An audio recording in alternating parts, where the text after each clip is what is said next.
Priyanka Chaturvedi, let's start by talking about Maharashtra. There is a view that if the BJP and its allies lose Maharashtra in the assembly elections, it could be the beginning of the end for the BJP. Is that a view you subscribe to? Absolutely, absolutely. Because the biggest strength that BJP has usually comes from the states, Yeah. and this belief that Mr. Narendra Modi is invincible. That wherever he goes to campaign, he ends up winning the states for them. And if you notice, the chief ministers they have picked all over the states that they have won are just the yes men of Mr. Narendra Modi. Very honestly. So I wouldn't remember who the Madhya Pradesh chief minister is, for that matter, the Odisha chief minister. Right. So, having said that, Maharashtra, Haryana, Jharkhand were to go into an election together, but they have changed that pattern. Right. Now, Maharashtra election seems to have been pushed back by a few weeks, while Haryana is going for an election. So, we are going to see the trend with Haryana very confident that BJP is on its way out. Maharashtra absolutely on their way out. So, it would become a change in the center too, where you will see numbers in the Rajya Sabha change, the attitude of their allies change. And that is why we feel it would become the point where, point of no return for Mr. Narendra Modi. It started with 240 and the decline will only go down further with them losing states. And Maharashtra is an important state. But because Maharashtra is so important to them, there's a view that they will not let it happen. That's vital that they win. The will of the people will definitely supersede the importance of what they want. So, but there's been a lot of freebies. There have been many huge efforts made at trying to win the election. No? So, freebies, when we talk about the Ladki Behan Yojana that they initiated, when have they initiated it? They've initiated it after the results of the Lok Sabha elections were declared. So, people of the state understand what is happening, why they are being given this amount, why are they being given out these doses. They also know that this amount that is coming to them will become a part of the bigger burden the state will be incurring. So, if today they are getting 1,500, they are incurring a lot more cost in terms of the debt burden that per person in Maharashtra will have to bear. So, this is something that they understand. So, you think voters understand that? Absolutely, absolutely. In Maharashtra, there is just okay. Let's compare it to Madhya Pradesh. They keep saying, "Oh, look, this became a winning project for Madhya Pradesh for the BJP." But as far as BJP was concerned, there was no anti-incumbency against Shivraj Singh Chauhan. Out here, they know that there's the kind of politics that they have seen, where they're breaking away parties, they're coming to form a government, has come on the basis of being traitors to their own beliefs and their systems. So this is what is really something which is not going down well. The second part, the unemployment crisis in Maharashtra. You're seeing businesses that came to Maharashtra being pulled out of Maharashtra. You see the central government programs that should have been implemented in Maharashtra but taken away from Maharashtra. So what does it show? So there's a huge discontent, whether it is the farmers, whether it's the youth, whether it's the women. The Badlapur incident and the kind of outpouring of people who came out in protest should be the good enough indicator to know that even if there's a Ladki Behan Yojana, the women are coming forward and saying, keep this 1,500, we will give you 2,000, but keep our daughters safe. So there's a huge, besides the anti-incumbency, this entire belief that we have to get them out of the, get the BJP idea out of Maharashtra. So you think they're in trouble? Absolutely. I don't think I totally believe it. And I'm not overconfident. I'm pretty confident with the way things are going. You referred to the government and the people in power as betrayers. But you're aware that that is the original BJP criticism of your party. The argument is that the Shiv Sena went into the election alliance and then later, because they refused to agree to Shiv Sena chief minister, they broke the alliance. So they would say you're the original betrayers. Actually, that would be incorrect to say, and I'll tell you why. We've been the longest standing ally of the BJP. Ever since BJP started to grow. In Maharashtra, BJP did not even have a foot to stand upon. Correct. We were supporting them through thick and thin. At times when they were absolute failures to a time when they have seen power. We have been through that. So even if you look at our positions in the center, we did not ask them for too much. Every time it was about the state, we said, let's go as equals. I think it was pretty evident before the 2019 elections that Mr. Amit Shah was not too confident about the numbers that they're going to get. It was only the Balakot thing that kind of turned around the narrative. But before that, they were apprehensive about which way things will go. So he was, for the first time ever, after 2014, just before the 2019 election, stepping out and meeting their alliance partners. Now you see them wanting to converse with them every day, but it wasn't the case then. So the decision was, when he came for the Lok Sabha elections, the decision was that let's also discuss the assembly equation. And if you would remember, 2014, we contested separately. Yes, I we did not contest together. And yet Shiv Sena had a winning performance. They said, oh, Shiv Sena, this would be the end of Shiv Sena. Shiv Sena depends on the BJP. It was the end of that particular narrative. So 2019, we came on the same platform on the belief that yes, 2.5 years, we haven't asked for the chief ministership from 2014 to 2019. But it would only be fair that we are coming back into an alliance at 2.5 years, 2.5 years. Decided between my party leader and at that point in time, Amit Shah, who was a Bharatiya Janata Party leader. They were the only two people.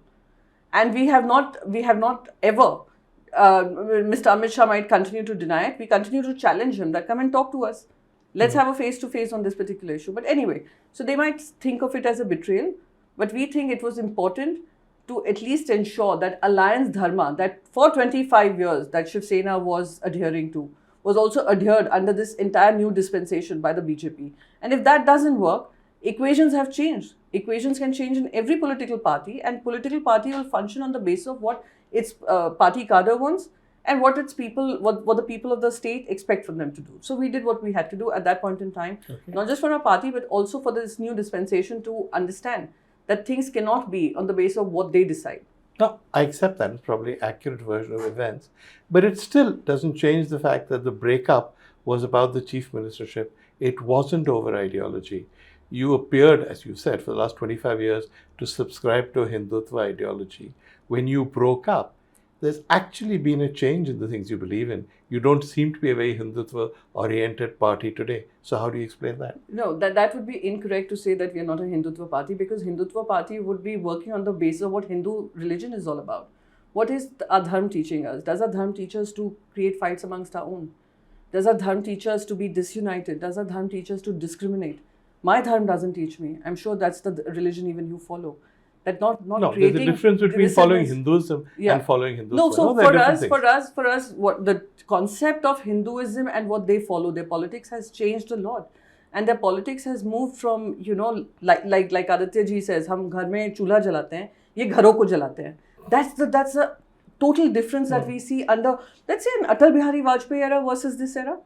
There's a difference from them too. So saying that, we have given up on Hindu religion or Hindutva, it's absolutely incorrect. We welcomed our Ram Mandir construction. We were the first party that donated for the Ram temple. We are the party which continue to believe in the causes of what our ideology stands for, whether it is renaming Aurangabad and renaming other cities. So we've done those things along with the Congress and the NCP, because they do respect the idea of having our own individual ideology vis-a-vis a common minimum program that binds us together. And none of us, and we, in the Bharatiya Janata Party, there's this belief it's either our way or the highway for their allies. Now their allies are now showing them the real idea of what governance is. I take your point about alliances and the way they're doing. It's just a suggestion that the politics of Uddhav Thackeray now are different from the politics of Bal Thackeray, who, for instance, when the Bombay riots happened, took credit for them and said, we did it to take revenge on the people who'd harmed Hindus, etc. Hasn't there been a change in the way the party functions? That is because even people and demography has changed. People's expectation from political parties have changed. I'll tell you, as far as Maharashtra is concerned, at that point in time, what was important for the state, good, bad, ugly, we can continue to discuss that forever.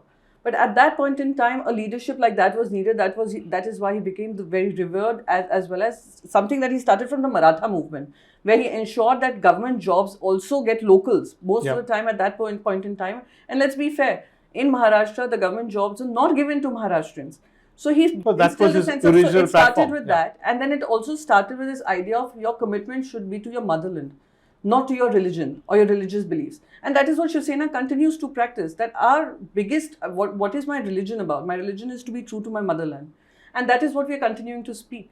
So that hasn't changed. It may become a softer version of what he was saying. Do you accept that? It's possible? Yes, because probably that's how people are accepting us. They want us, every political party changes. You've seen Congress's highs, Congress's lows, and Congress's totally different trajectory at every given point in time. It depends on what people feedback that they're getting. Same with the Bharatiya Janata Party. Would we say Bharatiya Janata Party hasn't changed over the years? Sure. It has changed in its ideas. It's changed in how it approaches this. It approaches issues. For example, what L.K. Advani used to do was probably very similar to what Mr. Narendra Modi thinks, but he's taken it a step forward. Yeah. What Amit Shah does, probably Yogi Adityanath will take forward. Yes, sir. So you don't really know. So things change, dynamics change. We're not living in some kind of a vacuum that this is where we began and that is what we will continue doing, despite losing base and losing ground. Right? So what you're saying really is that the fundamentals of the Hindu element of the Shiv Sena have not changed. But yes, it may be softer, it may have moderated over time because Maharashtra has changed, demographics have changed, what people want has also changed. Is that a fair summary? Absolutely, absolutely. Yeah. We would go on the basis of what people expect us to do as a political party and as a political system, and that is what we are adhering to. Okay, but one of the things Bal Thackeray said in 1967 when he founded the Shiv Sena was that Maharashtrians don't get any jobs in Maharashtra because the whole thing is dominated by these Gujaratis. So in a sense, that message has not changed. No? That message continues because of many reasons. Many reasons, not because of the Gujaratis staying there. Right. Gujaratis are very much a part of Maharashtra's ethos and the culture. But not Amit Shah, not Narendra Modi. No, that is because, what Mr. Amit Shah and Narendra Modi ji are doing, are they making it obvious, look, we are snubbing you, we are taking businesses out of here and we are putting it in Gujarat. Now, let me give you an example. The Diamond Boss. I take your point. Just I have to say this because there's nothing that we have against Gujaratis, absolutely nothing at all. But it is about how they're discriminating between the two states. The Diamond Boss was taken from Maharashtra, Mumbai, and it's gone to Surat. Right. Now we're getting to know that it is not doing well in Surat, so they're all returning back to Mumbai. They did the same with Vedanta Foxconn. Vedanta Foxconn in semiconductor space moved from here, Gujarat, and they haven't been yet able to take it off or find investors to invest in this. So is it fair that you have absolutely put a full stop to a new business coming in just because you don't want it to come to Maharashtra? So you're making a distinction between Gujaratis, many of whom live in Maharashtra and support your party, and the interests of the state of Gujarat, which you say are being promoted at the expense of Maharashtra. No, I would say even if they're not voting for us, we know Gujaratis are an important part of Maharashtra. The point is this, that Gujaratis have contributed a lot to the Maharashtra's economy. And they'll continue to do so, and we'll continue to create an environment where we welcome Gujaratis who are wanting to promote the interest of the state of Maharashtra. If they are in Maharashtra, promote the interests of Maharashtra. In the sense of what Mr. Modi ji is doing and what Amit Shah has brought into the system is of taking away things from Maharashtra to give an unfair opportunity or advantage to another state, which probably even the state may not agree to, the people of the state may not agree to, but it is being done. So and nothing this is against their politics. Nothing against Gujaratis? Not at all. Unless they break your party. Which I have. No, even if they want to break the party, they tried, but we continue to fight. I want to talk a bit about that, because what struck me about the whole thing was that the current Chief Minister of Maharashtra, Eknath Shinde, was pretty much the right-hand man of your leaders. He did a lot of the, well, let's not say money stuff because you can't prove that on camera, but he did a lot of the so-called organizing for the party. And yet, when he revolted, you guys seem to have had no idea. It was a complete betrayal. How did that happen? Yeah, I would say yes, complete betrayal. Having an idea but disbelieving in that someone who has managed to, rise through the ranks in the party. Yeah. And let me also bust a myth here where he says, oh, Bala Saheb Thackeray ji gave him what they did. In fact, his growth trajectory began from when Uddhav Thackeray ji took over, right? From becoming an Upneta, like I'm an Upneta, to a Neta, to whatever ranks he got as a minister in the cabinet during the BJP Shiv Sena government. So having said that, the belief that the betrayal won't be from someone you consider your own. And it happened. And I think when you talk about Gujaratis, you're bringing the worst example of Gujaratis to showcase as Gujaratis. So I think they are the worst example. At this point, I should tell you I'm a Gujarati. Yeah, of course I know. I read your book. Okay, go on. We're talking about Shinde. So the point is that that's the worst example of Gujaratis, right? They're wanting power at any cost. This is not how it is. So anyway. So why were you guys so surprised by what Shinde did? No, it was surprising simply because if it was about ideology, he would have put his foot down when the new alliance was coming about. Yeah. He could have said, oh, I'm not taking oath. I want to stay out because I want to see how this will function. He could have done all of it. We never heard any of it. It only began when ED started to go after him. On the Samruddhi Mahamarg that was happening under his watch. They started to go after him. It started with the arrest of one of his private secretaries, someone that they sent out a lookout notice for. So it started from there. And suddenly the ideology narrative, Bala Saheb Thackeray ji would have never agreed.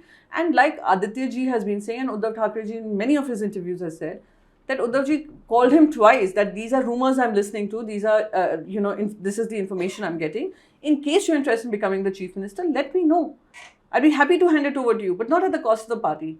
But he chose to betray the party. He chose a path which was of betrayal at a time when Uddhavji was undergoing his own surgeries and his physiotherapy. He had a back problem and stuff. Yes, he had two spinal operations which were done back to back, and he was on bed rest, and he was also on physiotherapy, which he's spoken about extensively. He said, at that point in time, I did not wish to speak up simply because we were going through COVID and we were just about recovering from the aftermath of COVID.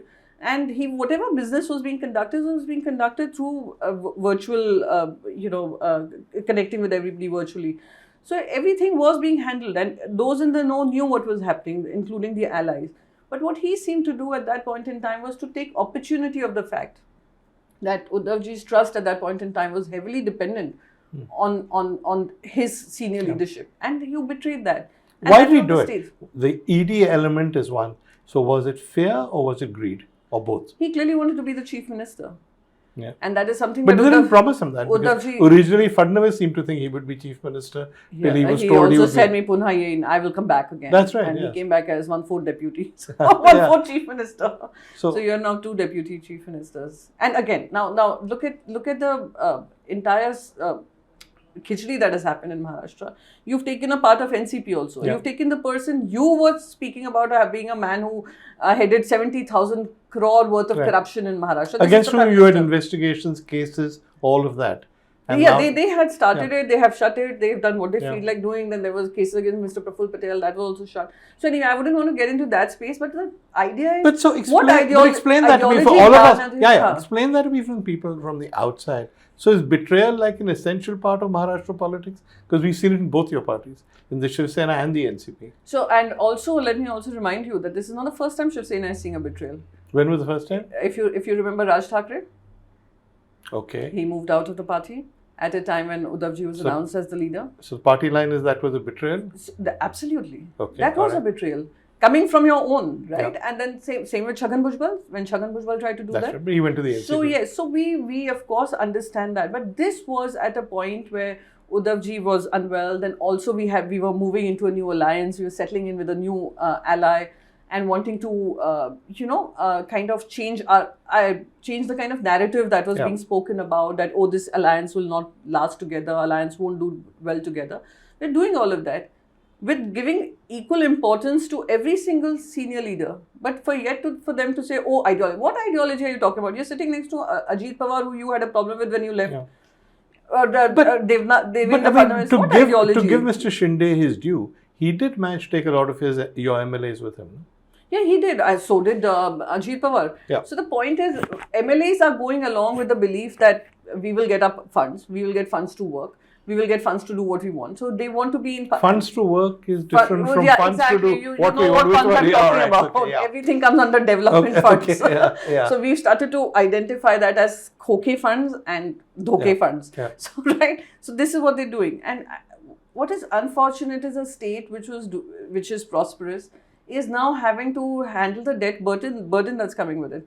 For example, even the finance department has been warning them about the loan guarantees that they're giving. It has overshot by 86%. What are you leaving behind? Businesses are leaving the state. You aren't able to attract businesses to India. Now you're living out of the central dole that the government is giving. The union budget did not announce anything. And after there was a UN cry about it, they suddenly started to announce various other things. So I think if your ideology is just to be in power, and then start finding excuses of why you did this betrayal. And then use your election commission, your ED, CBI, IT, everything to get this done. What trend are we setting? Even the Supreme Court said what the governor's role in that entire flow test was absolutely unforgivable, unconstitutional. But now pulling back slightly and trying to look at it objectively, which is probably difficult for you because in the middle of it, looking back at what the BJP did, it split the Shiv Sena. It split the NCP, and yet it's now struggling to win an election. Was it worth it, you think? I think that's a question best put to Amit Shah, actually. You think it was provided he gives you think it was all I think he's unlikely to be honest with me, but it was all Amit Shah, you think? Yeah, obviously. He believes that he is the modern day Chanakya, and I'm sure that definitely, in my belief, is doing huge disservice to Chanakya and what we have learnt about Chanakya. This is not Chanakya. This is betrayal and being, using this, though these words were Chanakya, Sam, Dam, Dand, Bhed, but they have changed it to levels which are, I would say, which are harmful for the nation in the future, harmful for the constitution, harmful for the democracy as we see it. So that is the biggest betrayal of all. That's the biggest betrayal of all. Having said that, so now Mr. Amit Shah should be able to answer. They went about town saying, "Oh, Modi ke chehre pe Shiv Sena apne MPs ko jita kar lie." Now I can say with confidence, Bala Saheb Thackeray ji ke chehre pe ye log jeet kar aaye the 21 seat. Now they're left at 9 seats. So this is the difference. We have won our seats. Yes, we have won lesser seats than when we were united. But for us, it was start from the bottom with a new party symbol, totally. You should actually have been wiped out because the guy left with so much of your organization, so many of your MLAs. They would have thought we will get wiped out. They thought there would be no original Shiv Sena, but we have risen, and we've risen through the ashes literally to rise where we are. And having said that, I think today we are at 9 and BJP is at 9 in Maharashtra and Lok Sabha. And in the coming assembly elections, they started with 140, that they will win 140. Now they cut it down to 125. Now they're talking about 100. The BJP. They don't even know the number of seats they'll be able to contest. There's huge discontent within the BJP. But I'm not getting into that because it's not my space. But tell me a bit about Uddhav Thackeray, because there is a view that the way in which he was betrayed, etc., that he's a nice fellow, but he's actually very trusting and not cut out for the thrust and parry of politics. I would not want to believe that he is not one of those scheming types. He's not a scheming type. Yeah, he's not. That's exactly what I'm saying. So many people look at it as a negative attribute in politics.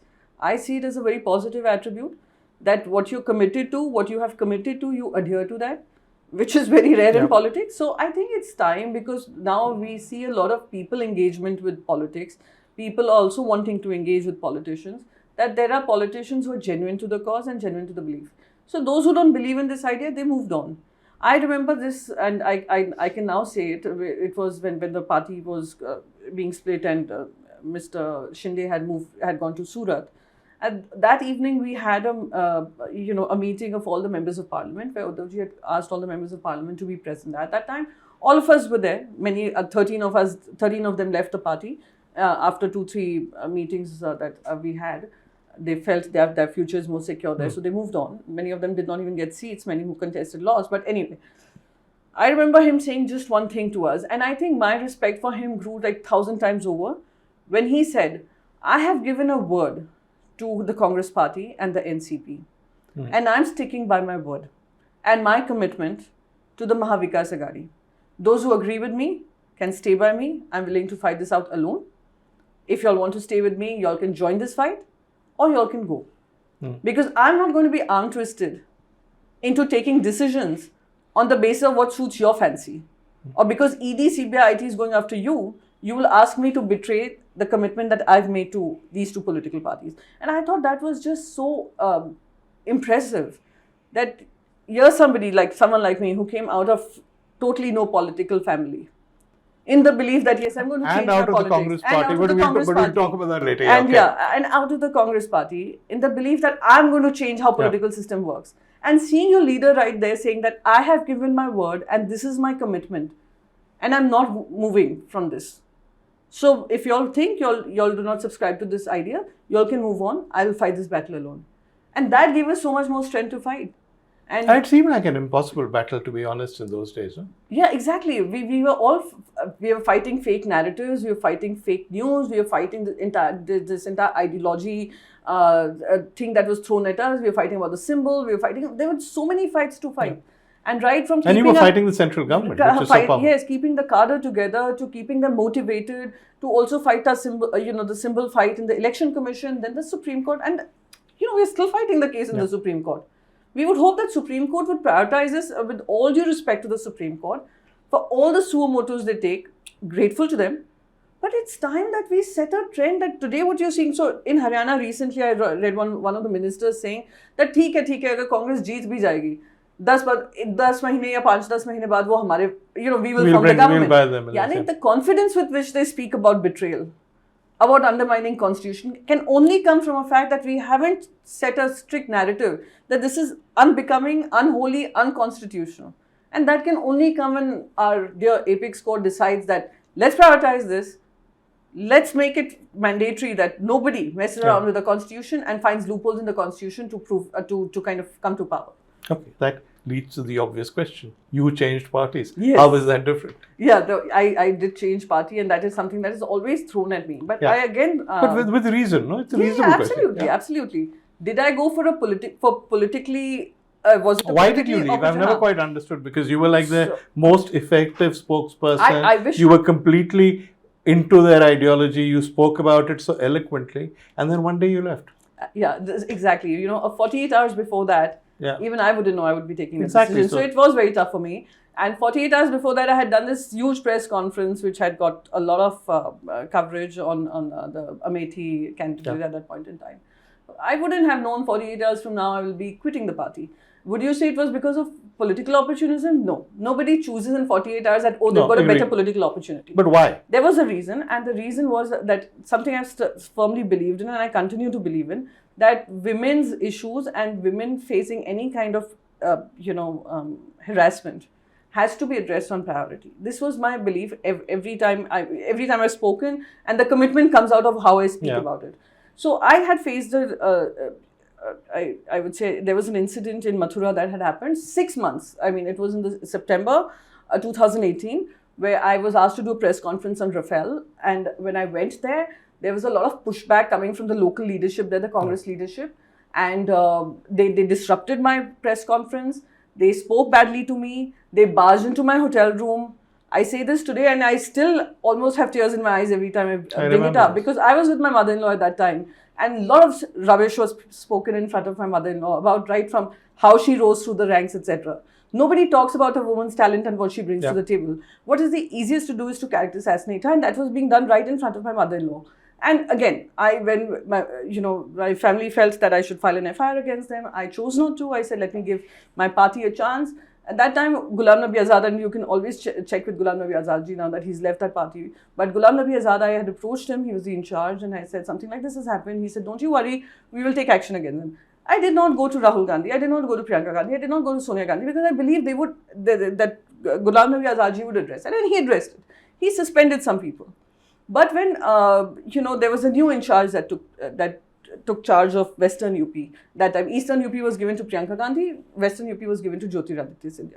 I remember the very first meeting that I had with Jyotiraditya Scindia was to brief him on this issue, that do anything, but don't give this particular person the Lok Sabha ticket, and don't bring these people back. Yes, absolutely. Heard me.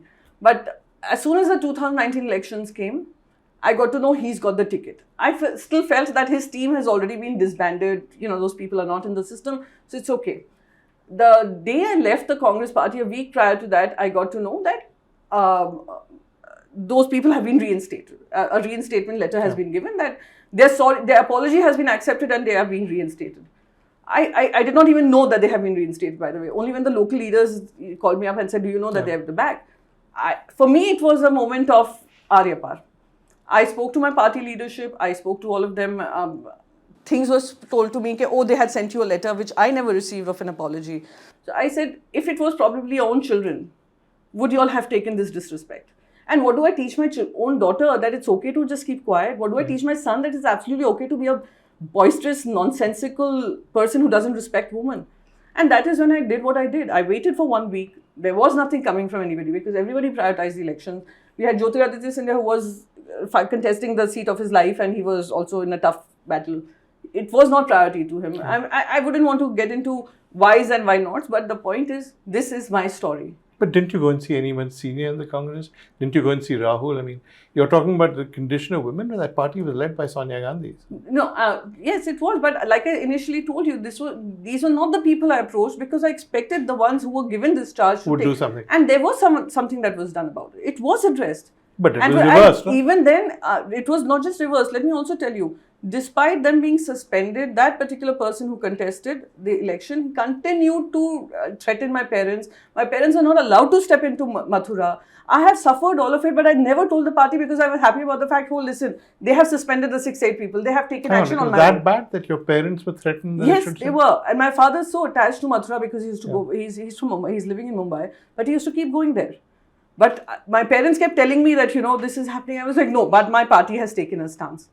So it was a very difficult decision for me to take. Sure. It has not been easy. But I took that decision. The second decision about moving to another political party, that came at the belief when my husband also told me that you have made the space for yourself for 10 years. Would you just let it go? Sure. And I think it was a very practical decision to make. And at that point in time, I could see that Aditya ji also was working a lot for, on issue-based politics which had to do with the concerns of the state of Maharashtra. I come from Maharashtra. My children were in Mumbai. I said, that's the best thing that I can do. Why should I become a footnote in history? And I'm the person who suffered the consequences of it. Sure. I was the one who was pushed out of the But when party. you said you were going, did nobody from the Congress reach out and say, we're sorry, something? It all happened after I kind of... They apologized. So there was a lot of rethinking that happened. And now if you look at it in hindsight, Jyoti himself is not in the party. Yeah. So things change.